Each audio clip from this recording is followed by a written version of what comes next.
Famiglie da rally, sì, proprio.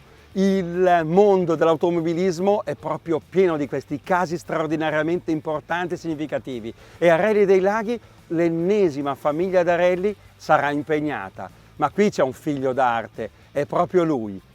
Il figlio di Maurizio Pederzani e Marcella Maglia, eccolo, loro papà e mamma correvano insieme, Riccardo è qui a fianco a noi. Riccardo, sei il miglior nei rally nazionali di Coppa Italia, sei il miglior giovane, il miglior under 25 per il secondo anno consecutivo, complimenti. Grazie mille e grazie anche per l'invito in questa trasmissione. E certo, perché noi vogliamo il meglio da te, devi dimostrarlo anche a Rally dei Laghi. Con quale vettura parteciperai? Quest'anno parteciperemo con una Peugeot 207 Super 2000, una macchina che abbiamo usato parecchio per 2 anni e sempre, anche se ho un po' di età, diciamo che non è una macchina nuova, ma è sempre divertente e anche competitiva in alcune situazioni. Direi che manca solo il turbo, però alle 4 ruote motrici a 270 cavalli, si può dire, circa 275 sì. Cavalli, è un 2000 aspirato e poi canta che è una bellezza, vero? Sì, assolutamente, il rumore è molto meglio anche dell'R5.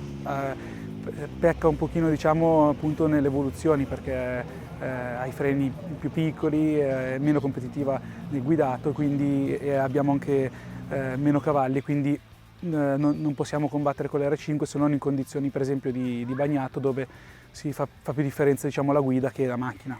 Ecco Riccardo Pederzani, ora sei impegnato. L'anno scorso quante gare hai disputato rappresentando i colori di ACI Team Italia? Allora, l'anno scorso ho partecipato al campionato italiano junior, praticamente erano 6 gare che seguivano il campionato italiano, tutte le gare del campionato italiano, e sarò al via anche quest'anno.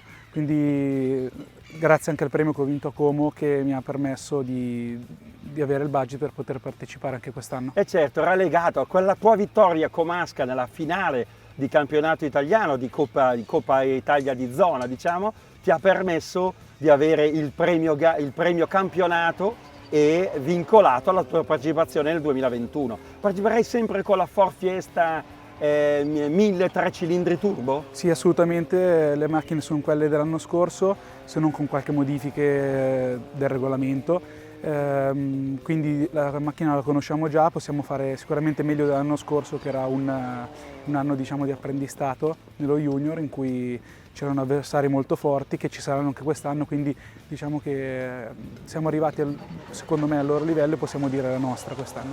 Ma lì che contano molto saranno le traiettorie di guida? Lì assolutamente conta far scorrere la macchina e guidare il più pulito possibile, che è un pochino l'opposto di quello che si può fare con un Super 2000. Abbiamo intervistato Roberto Momete, ci ha parlato molto bene di te, è stato il tuo primo formatore, il tuo primo navigatore quando avevi 16 anni. Non potevi correre nelle gare stradali, però correvi in pista. Assolutamente sì, ho fatto la licenza da minorenne a 16 anni e ho fatto la prima gara con Roberto Mometti, che è stato la ronda di Vedovati, per poi fare anche il rally di Monza 2 settimane dopo. Non ci resta che augurare l'in bocca al lupo a una ragazza vincente che abbiamo intervistato in un precedente servizio che vi invitiamo a seguire, quale Giulia Paganoni, e naturalmente il servizio che qui si sta caratterizzando qui a Schiranna, dove si concluderà domenica 28 febbraio, poco prima del tramonto, che è calendarizzato direi alle 18 il tramonto. Ecco, poco prima arriverà circa alle ore 17 le prime vetture del Rally dei Laghi che concluderanno l'edizione numero 29.